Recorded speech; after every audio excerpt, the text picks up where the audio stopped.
In October 1998, Hurricane Mitch struck Central America, leaving a trail of destruction and heartache. This hurricane may not have been as famous as others in the United States, but its impact was devastating. The storm originated in the Caribbean Sea, gaining strength and momentum as it approached the coast of Honduras. While hurricanes are common in this region, Mitch was different. This hurricane became the second deadliest on record, claiming approximately 11,000 lives and causing widespread destruction across Honduras and Nicaragua. The disaster not only took lives but also left countless people homeless, erasing decades of progress in these countries. Hurricane Mitch's journey began when a tropical wave moved off the coast of Africa on October 10th. It traveled across the Atlantic and eventually formed into Tropical Depression 13 on October 22nd over the southwestern Caribbean Sea. This storm initially seemed to be heading toward the Yucatan Peninsula, but shifted directions unexpectedly, making its way toward Honduras. The hurricane took its time, pausing for 2 days over Honduras and unleashing relentless rainfall that would have catastrophic effects. In the end, Mitch became more than just a storm. It was a natural disaster that tested the resilience of communities and governments in Central America. Hurricane Mitch formed due to a combination of factors that created favorable conditions for a tropical storm. After developing into Tropical Storm Mitch on October 23rd, it quickly intensified. As the storm moved slowly northward, it encountered warm waters and good outflow, which allowed it to strengthen into a hurricane on October 24th. By October 25th, Mitch became a major hurricane, and just a day later, it was classified as a Category 5 hurricane, with maximum sustained winds reaching 180 miles per hour. As the hurricane approached, governments across Central America sprang into action. The Honduran government evacuated about 100,000 people from vulnerable coastal areas, especially from the Bay Islands. Belize issued a purple alert, urging citizens in offshore islands to seek safety on the mainland. Guatemala also prepared for the storm, warning residents to stay in port and seek shelter. Many people heeded these warnings, evacuating to safer locations. Despite these precautions, the sheer size and intensity of Mitch would soon overwhelm these efforts. As October 29th approached, residents braced for impact, unaware of the devastation that awaited them. On October 29th, Hurricane Mitch made landfall in Honduras, with winds of 80 miles per hour. However, the storm's most damaging feature was not just its winds, but the torrential rain that it brought. For 2 days, Mitch poured down rain at an astonishing rate, sometimes up to 4 inches an hour. The slow-moving storm caused rivers to overflow and landslides to sweep across the mountainous regions. The effects were catastrophic. Many people lost their homes to flooding and mudslides, while roads and infrastructure were destroyed. During this time, reports of the disaster flooded in from various areas. In Honduras, entire communities were submerged and many people became trapped in their homes. The situation in Nicaragua was no less dire. One mudslide alone claimed the lives of 2,000 individuals. The destruction was overwhelming, and in the days that followed, the death toll climbed steadily. By the time the storm began to lose its strength, the damage was already immense, with estimates of over $5 billion in losses.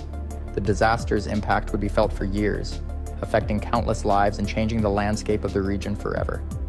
After Hurricane Mitch passed, the landscape of Central America was forever altered. The natural environment bore the brunt of the storm's fury. Rivers that once flowed calmly became raging torrents, causing unprecedented flooding. In some areas, rainfall totals reached 36 inches, leading to massive mudslides that buried homes and communities. The flora and fauna suffered immensely. The hurricane uprooted trees and destroyed vast areas of vegetation, particularly in Honduras. One island, Guanaja, was left almost entirely barren, as winds exceeding 125 miles per hour tore through it. The aftermath of the hurricane was marked not only by physical destruction, but also by a humanitarian crisis. Many people lost their homes, livelihoods, and loved ones. In addition to the immediate destruction, the storm also brought about outbreaks of diseases such as cholera, leptospirosis, and dengue fever. The lack of clean water and adequate shelter allowed these diseases to spread rapidly, further compounding the tragedy. The people of Central America faced an uphill battle to recover from the devastation. Hurricane Mitch is remembered as one of the deadliest and most destructive hurricanes in history, leaving a lasting impact on Central America. The storm destroyed decades of progress in Honduras and Nicaragua, with President Carlos Roberto Flores stating that it wiped out 50 years of development in Honduras alone. Countries around the world responded with aid, contributing a staggering $6 billion to assist in recovery efforts. This funding was crucial for rebuilding infrastructure and supporting communities in need. In the years that followed, the effects of Hurricane Mitch remained evident. Many people were forced to rebuild their lives from scratch, while some took the opportunity to construct stronger, more resilient homes. The economic situation in the region remained fragile. The loss of agricultural land and livelihoods pushed many families into poverty. Hurricane Mitch served as a stark reminder of the vulnerabilities faced by communities in the path of natural disasters. The storm not only claimed lives, but also reshaped the future of the region, prompting governments to take measures to improve disaster preparedness and response in hopes of preventing such a catastrophe from occurring again.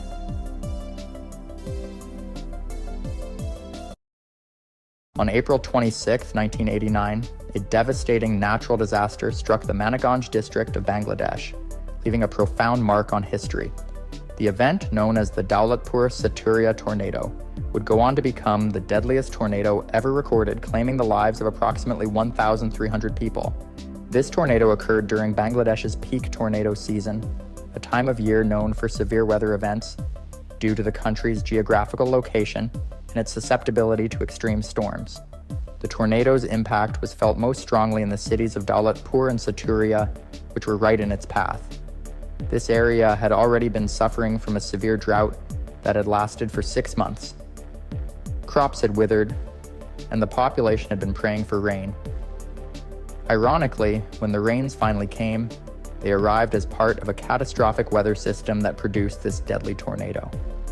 Bangladesh, situated in the Ganges Basin, is no stranger to tornadoes.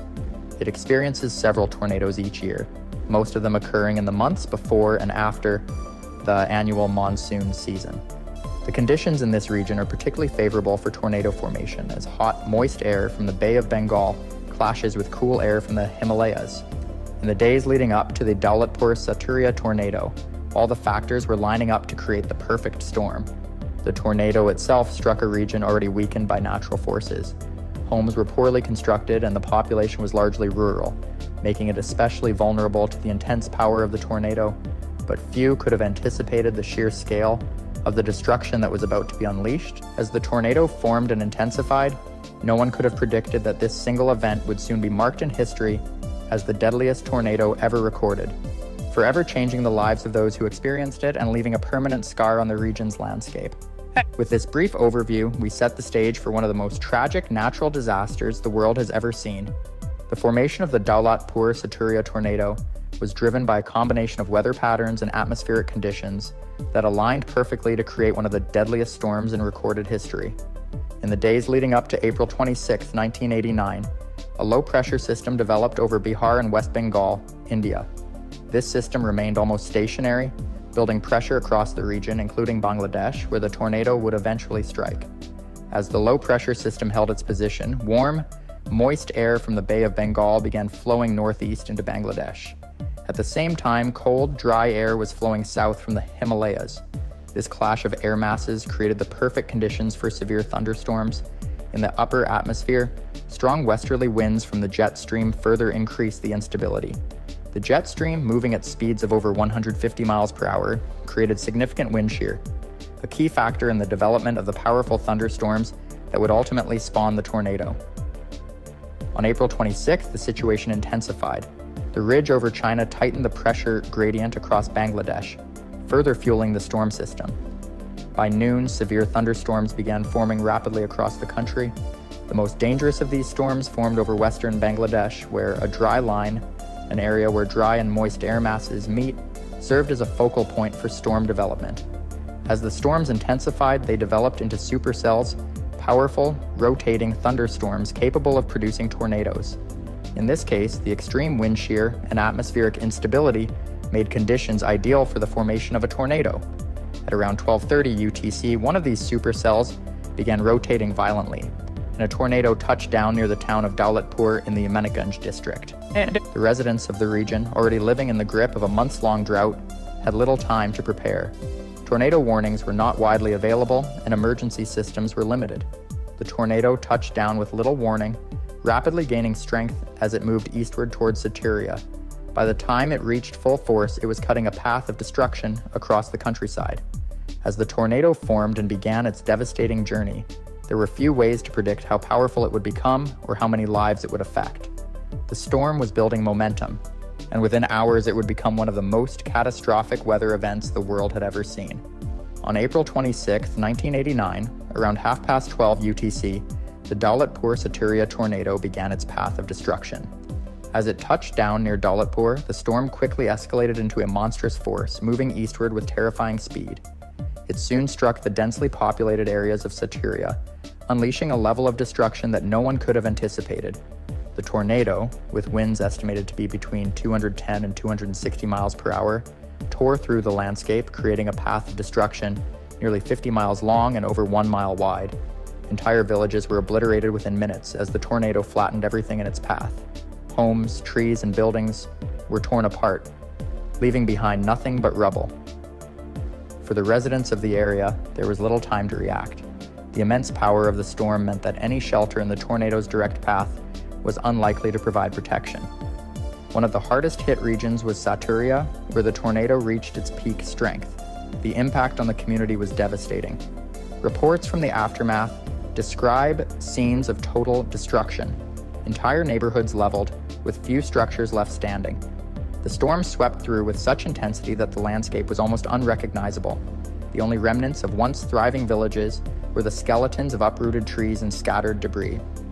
Over the course of just a few hours, the tornado ravaged an area covering 150 square kilometers, leaving behind a trail of devastation. Families were separated, homes were destroyed, and livestock was lost. Even the crops that had survived the long drought preceding the storm were annihilated by the tornado's violent winds and the hailstorm that accompanied it. The death toll continued to rise as the full extent of the disaster became clear. In addition to the physical destruction, the human toll was staggering. Approximately 1,300 people were killed by the storm, with more than 12,000 others injured. The number of fatalities was so high in part because many homes in the area were poorly constructed and unable to withstand such a powerful tornado. Entire communities were left in ruins, with tens of thousands of people displaced and homeless. The tornado continued its destructive path for hours, leaving the towns of Daulatpur and Saturia among the hardest hit areas. Despite the widespread devastation, the tornado did not lose its strength quickly, continuing to cause significant damage until it eventually dissipated. As the tornado moved on, the full scope of the disaster became more apparent. Villagers were left to sift through the wreckage of their homes, searching for survivors, while emergency response efforts were hampered by the extent of the damage. The storm had left behind a nightmare of destruction, changing the lives of the people in its path forever. When the tornado finally dissipated, the extent of the damage left behind was nothing short of catastrophic. The Daulatpur-Saturia tornado not only wiped out homes and villages, but also caused unimaginable harm to the environment and the people who relied on it. The natural landscape, already suffering from a 6-month drought, was ravaged beyond recognition.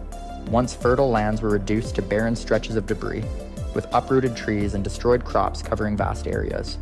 More than 80,000 people were left homeless, as the tornado had obliterated everything in its path. Whole communities found themselves without shelter, food, or clean water. The infrastructure of the region, which was already fragile, was completely shattered. Roads were blocked by debris, making it difficult for emergency services to reach the hardest hit areas. Schools, hospitals, and markets were destroyed, leaving survivors without essential services. Those who had managed to escape the direct impact of the storm now faced a dire struggle for survival. In the immediate aftermath, the need for aid was critical. International organizations and local governments rushed to provide assistance, but the scale of the disaster overwhelmed relief efforts. Many of the injured did not receive medical attention for days, as the destruction of roads and communication systems made it nearly impossible to organize a rapid response. Thousands of people were left with untreated wounds, and the lack of medical facilities only compounded the suffering. The destruction of homes was so complete that rebuilding seemed an insurmountable task for the survivors. With limited resources, many people were forced to live in makeshift shelters, constructed from the remains of their former homes. Families huddled together in temporary huts made from salvaged wood and metal, trying to shield themselves from the elements. The trauma of losing loved ones combined with the loss of homes and livelihoods, cast a long shadow over the survivors. Nature, too, bore the brunt of the storm's fury. The few crops that had managed to survive the drought were destroyed by the tornado, leaving entire regions without food. Livestock, a critical source of income and sustenance for many families, was decimated. The once vibrant fields were littered with dead animals and the remnants of farm structures. The landscape, once green and lush, had been transformed into a desolate wasteland. The combination of drought and tornado left the region with little hope for recovery in the near future. As days turned into weeks, the long-term impact of the tornado became clearer. Disease began to spread among the survivors, particularly in the overcrowded temporary shelters. The lack of clean water and sanitation facilities led to outbreaks of waterborne illnesses, further increasing the death toll. Hunger became an ever-present concern, as the loss of crops and livestock meant that there was little to sustain the population in the weeks following the disaster. The emotional toll was equally devastating. Entire families had been wiped out, and many survivors were left to mourn the loss of their loved ones. Communities that had once been tightly knit were shattered by the loss of lives and homes. The survivors faced the daunting task of rebuilding their lives from the ground up, all while grappling with the grief and trauma left in the tornado's wake. The Daulatpur-Saturia Tornado of 1989 stands as a grim reminder of nature's power and the vulnerability of communities living in its path. This disaster not only caused a staggering loss of life, but also left an indelible mark on the fabric of Bangladeshi society. While estimates suggest that approximately 1,300 people perished, the true toll may never be fully understood. The devastation stretched far beyond the physical destruction. It altered lives forever. In the years following the tornado, efforts were made to rebuild the affected areas. However, the journey to recovery was slow and fraught with challenges. Many families found themselves trapped in a cycle of poverty, struggling to find stable housing and regain a sense of normalcy. The landscape, which had once been a vibrant community, was transformed into a harsh environment where hope was often overshadowed by loss. The tornado also highlighted the urgent need for improved disaster preparedness in Bangladesh. In a country prone to natural disasters, the Daulatpur-Saturia Tornado served as a wake-up call for the government and communities alike. It spurred discussions on enhancing early warning systems, building stronger infrastructure, and developing better emergency response plans. Communities began to understand the importance of awareness and education regarding tornadoes and other severe weather events, leading to initiatives aimed at reducing vulnerability in the future. In addition to raising awareness, the tornado prompted humanitarian organizations to focus on providing long-term support to affected families. Initiatives were launched to assist in rebuilding homes and infrastructure, while ensuring that families had access to basic needs like food and medical care. These efforts helped create a stronger foundation for the future. Though the scars of the past remained, the Daulatpur-Saturia Tornado is more than just a historical event. It serves as a powerful reminder of the impact of natural disasters on lives and communities. The stories of loss and survival continue to resonate, urging us to prioritize disaster preparedness and resilience. As we reflect on this tragedy, we remember not only the lives lost, but also the strength and determination of the survivors, who faced unimaginable challenges and worked tirelessly to rebuild their lives. Ultimately, the legacy of the Daulatpur-Saturia Tornado lives on in the hearts of those who experienced it. It is a testament to the human spirit's ability to endure in the face of disaster and a call to action for future generations to be better prepared for the challenges that nature may bring.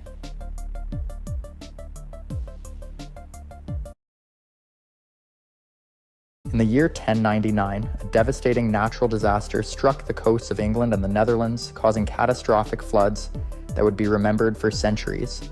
The event, known as the Great Coastal Floods of 1099, was one of the earliest recorded instances of extreme flooding along these shores.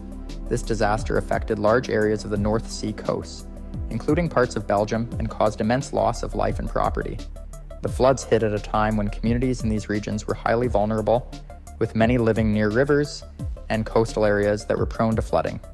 The earliest records of these floods come from England, particularly in the area around the Thames estuary. The Anglo-Saxon Chronicle mentions that the sea came out upon the shore with a force and scale that had never been witnessed before. Reports from the time indicate that a significant portion of land was submerged, including a famous estate owned by Earl Goodwin, which would later become known as the Goodwin Sands. Meanwhile, in the Netherlands, the floodwaters caused similar devastation, with coastal villages and towns overwhelmed by the rising tides. This disaster is said to have claimed the lives of around 100,000 people, making it one of the deadliest floods in history.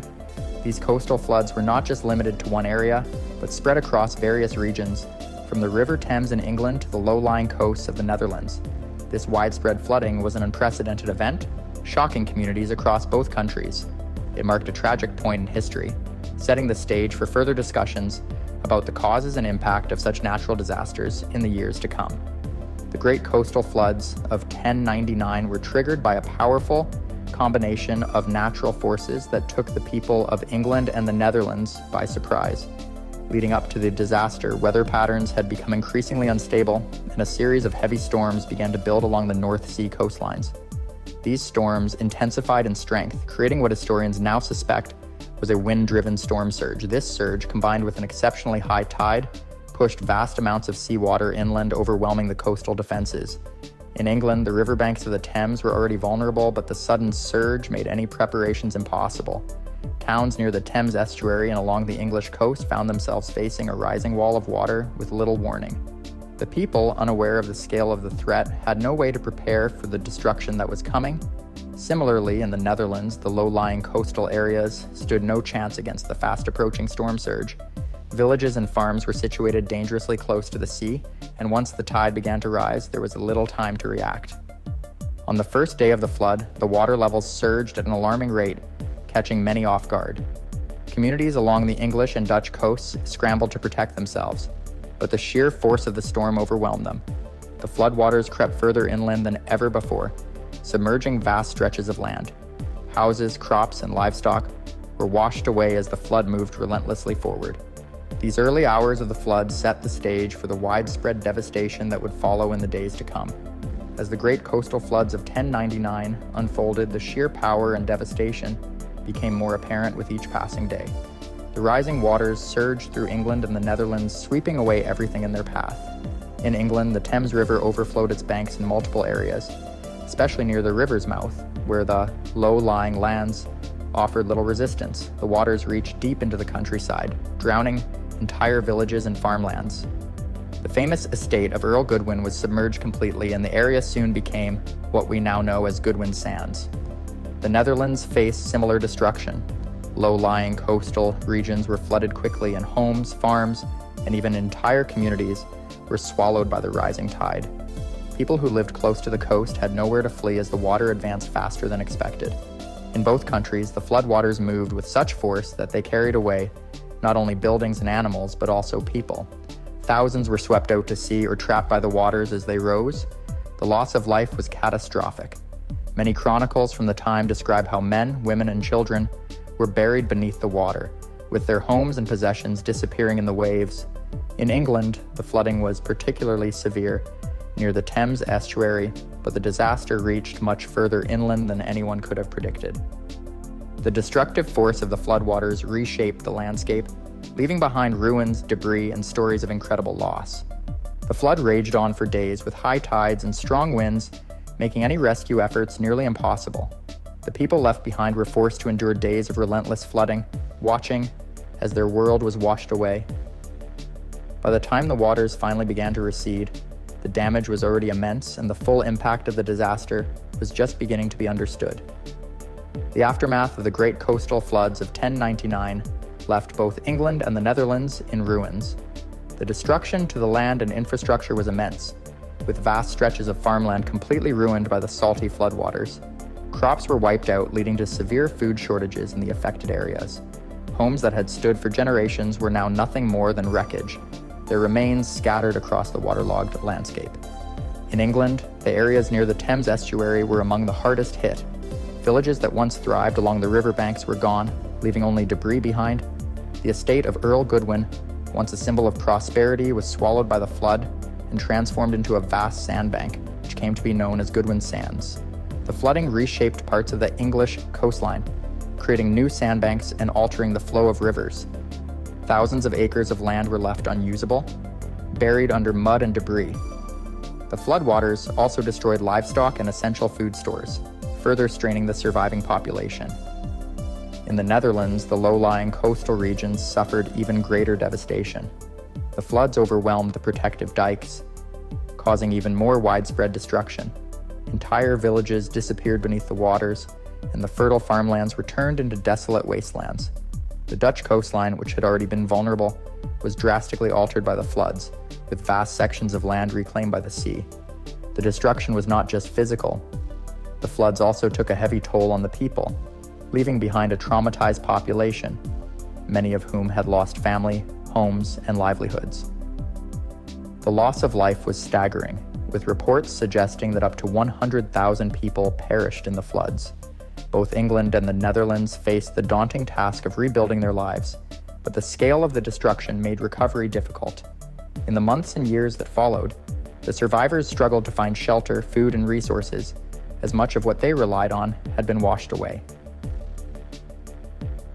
The long-term impact of the great coastal floods was felt for years, as the affected regions faced famine, disease, and economic hardship in the wake of the disaster. The great coastal floods of 1099 left an indelible mark on both England and the Netherlands, shaping their history in profound ways. The massive loss of life, with an estimated 100,000 people killed, remains one of the most tragic natural disasters of the medieval period. The physical landscape was forever altered, with sandbanks like Goodwin Sands serving as a constant reminder of the devastation. The floods reshaped coastlines and claimed fertile lands, leaving behind a legacy of loss and hardship for the survivors. In the immediate aftermath, communities had to rebuild from scratch. The floodwaters had not only destroyed homes and infrastructure, but also wiped out food supplies and livestock, leading to famine in some regions. Disease spread in the unsanitary conditions that followed the flood, further compounding the suffering of the population. Both England and the Netherlands were forced to rethink their flood protection measures. In the centuries that followed, particularly in the Netherlands, stronger dikes and flood defenses were developed as a response to the vulnerabilities exposed by the disaster. The great coastal floods of 1099 also left a deep psychological impact on the people of the time. Stories and legends about the floods, such as the tale of Goodwin Sands, were passed down through generations, serving as both warnings and memories of the unpredictable power of nature. For those who survived, the disaster was a stark reminder of their fragility in the face of natural forces beyond their control. Ultimately, the great coastal floods of 1099 were a turning point in how people in both England and the Netherlands viewed their relationship with the sea. The disaster underscored the need for greater protection and planning to prevent future tragedies, and it set the stage for the development of more advanced flood defense systems in the centuries to come. Despite the immense destruction, the resilience of the survivors and the lessons learned from this catastrophe became part of the enduring history of these coastal nations.